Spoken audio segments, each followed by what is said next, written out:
Samantala, kasunod din ng pagpasok ng Fire Prevention Month, agad na mga sumalubong sa publiko ang magkakasunod na class suspension sa ilang lungsod sa Metro Manila bunsod ng muling pagsipa ng heat index. Sa pagtayo ng Pag-asa, asahan na ang pagtaas lalo ng temperatura kasabay ng nagbabadyang pagtatapos ng amihan season.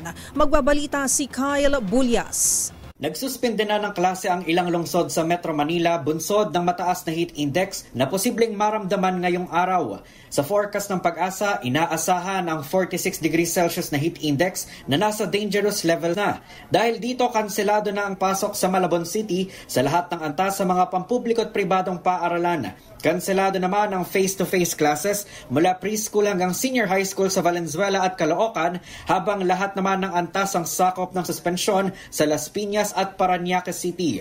Samantala, sinuspende na rin ang afternoon session ng on-site classes sa lungsod ng Maynila at Marikina. Kaugnay nito, sinabi ng DOST Pag-asa na asahan na sa mga susunod na linggo ang mas matataas pa ang heat index. Ayon kay Dr. Nathaniel Servando, Administrator ng Naturang Weather Bureau, nasa transition period na tayo kung saan bahagyan ng nananaig ang easterlies kaysa sa hanging amihan. Opo. Tumataas ang heat index kapag mataas ang humidity or alinsangan ng ating hangin. Lalong-lalo na ang prevailing wind sa ngayon ay easterlies, no, galing sa silangan. May dala itong maraming very humid ang hangin. Opo. Sa pagtaya ng Pag-asa, inaasahang matatapos na rin ang amihan season sa kalagitnaan hanggang sa pagtatapos ng buwan ng Marso.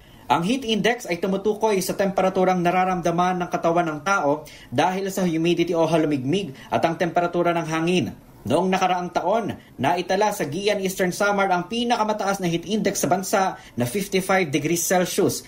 Ito ay nasa extreme danger level na kung saan malaki ang posibilidad na makaranas na ng heat stroke.